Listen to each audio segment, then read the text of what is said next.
صلی علی رسولہ الکریم اما بعد فاعوذ باللہ من الشیطان الرجیم بسم اللہ الرحمن الرحیم رب اشرح لی صدری ویسر لی امری واحلل عقدۃ من لسانی یفقہوا قولی۔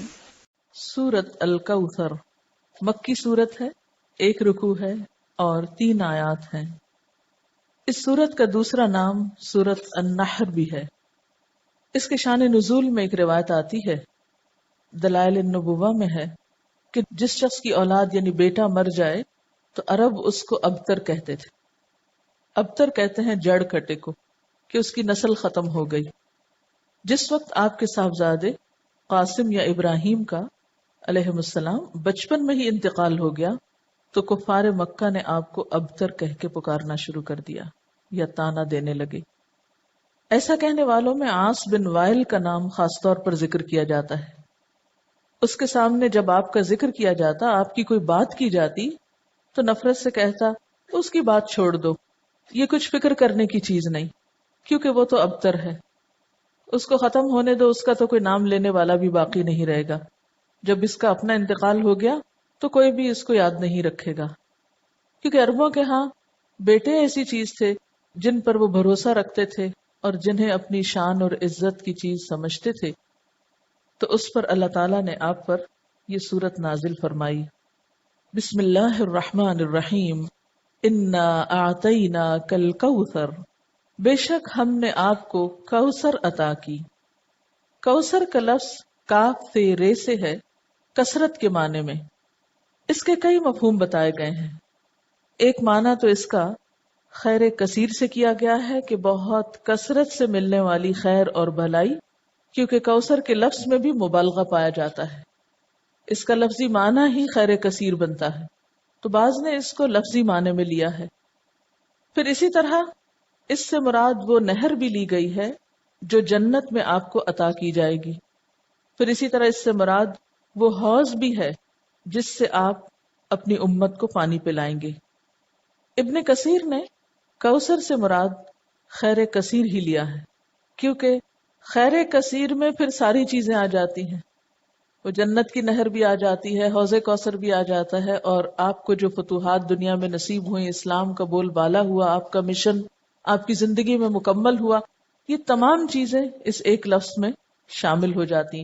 گویا جتنی نعمتیں آپ کو ملیں ان سب کے لیے ایک جامع لفظ ہے کہ آپ کے دشمن آپ کے بارے میں جو بھی کہیں، لیکن ہم نے آپ کو خیر کثیر عطا کر دی ہے، وہ خیر کثیر جس کا سلسلہ دنیا سے شروع ہو کر آخرت تک جاتا ہے، یعنی صرف آخرت میں نہیں، دنیا میں بھی آپ کو خیر کثیر عطا ہوئی۔ اس کے بارے میں کچھ احادیث بھی ہیں۔ حضرت انس کہتے ہیں کہ ایک روز آپ صلی اللہ علیہ وسلم مسجد میں ہمارے درمیان تھے، اچانک آپ پر ایک قسم کی نیند یا بے ہوشی سی طاری ہوئی، پھر ہنستے ہوئے آپ نے سر مبارک اٹھایا۔ ہم نے پوچھا، اے اللہ کے رسول صلی اللہ علیہ وسلم، آپ کے ہنسنے کا سبب کیا ہے؟ آپ نے فرمایا کہ مجھ پر اس وقت ایک سورت نازل ہوئی ہے، یعنی اس سورت کے نازل ہونے پر آپ مسکرائے۔ پھر آپ نے بسم اللہ کے ساتھ یہ سورت کوثر پڑھ کر سنائی۔ پھر فرمایا، تم جانتے ہو کوثر کیا چیز ہے؟ ہم نے کہا اللہ و رسولہ عالم۔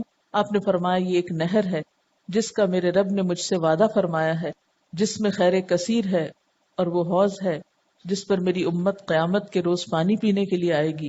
اس کے پانی کے پینے کے برتن آسمان کے ستاروں کی تعداد میں ہوں گے۔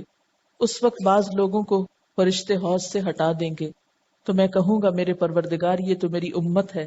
اللہ تعالیٰ فرمائے گا آپ نہیں جانتے کہ ان لوگوں نے آپ کے بعد کیسا دین اختیار کیا، یعنی نام آپ کا لیتے تھے لیکن طریقے آپ والے نہیں تھے۔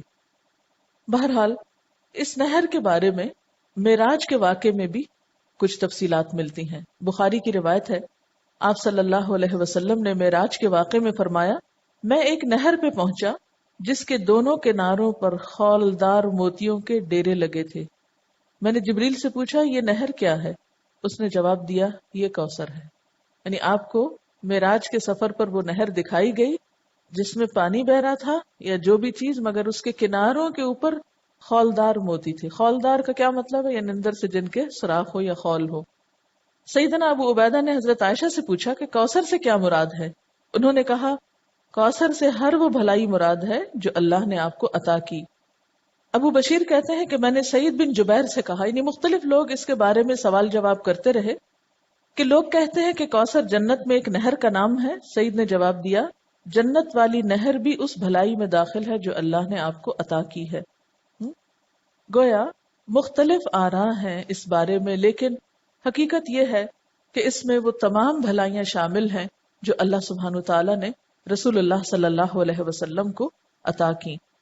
آخرت کی بھلائیوں کے علاوہ دنیا کی بھلائیاں اگر آپ دیکھیے، جن کا ذکر کل بھی ہوا اور پھر اس سے پہلے بھی، وَالضُّحَىٰ وَاللَّيْلِ إِذَا سَجَىٰ مَا وَدَّعَكَ رَبُّكَ وَمَا قَلَىٰ وَلَلْآخِرَةُ خَيْرٌ لَكَ مِنَ الْأُولَىٰ وَلَسَوْفَ يُعْطِيكَ رَبُّكَ فَتَرْضَىٰ۔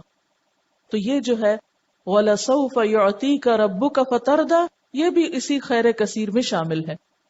پھر اسی طرح أَلَمْ نَشْرَحْ لَكَ صَدْرَكَ وَوَضَعْنَا عَنْكَ وِزْرَكَ الَّذِي أَنقَضَ ظَهْرَكَ وَرَفَعْنَا لَكَ ذِكْرَكَ، یہ بھی خیر کثیر میں شامل ہے جو آپ صلی اللہ علیہ وسلم کو عطا ہوا۔ آپ کو قرآن جیسی نعمت دی گئی اور صحابہ کرام جیسے مخلص ترین ساتھی عطا ہوئے جنہوں نے اپنی جانیں قربان کر کے اس مشن کو پروان چڑھایا جو آپ اللہ کی طرف سے لے کر آئے تھے۔ اب بات یہ ہے کہ جب بھی کسی کو کوئی نعمت ملے تو اسے کیا کرنا چاہیے؟ اس کا حق ادا کرنا چاہیے۔ اور کسی نعمت کا حق کب ادا ہوتا ہے؟ جب انسان اللہ کی مرضی اور اطاعت کے کام کرتا ہے۔ اس لیے فرمایا فَصَلِّ لِرَبِّكَ وَانْحَرْ، پس نماز پڑھیے اپنے رب کے لیے اور قربانی کیجیے۔ اس سے ایک بہت بڑے سوال کا جواب ملتا ہے کہ اللہ کا شکر کیسے ادا کیا جائے۔ آپ کو بھی خیر کثیر مل رہی ہے، قرآن کی نعمت، تو اس کے شکرانے کے لیے بھی خاص نوافل پڑھنے ہیں، ٹھیک ہے، اور اس کے ساتھ صدقہ بھی کرنا ہے۔ امید ہے یہ دو کام آپ صبح ہی کر کے آئے ہوں گے، لیکن اگر بھول گئے ہیں اور جلدی میں تھے اور ٹیسٹ کے پریشر میں تھے اور پریشانی میں تھے تو اس کے بعد آپ جا کر لیجئے، کیونکہ اسی طرح شکرانہ ادا کیا جاتا ہے۔ ایک طرف بندہ اللہ کا حق نہ بھولے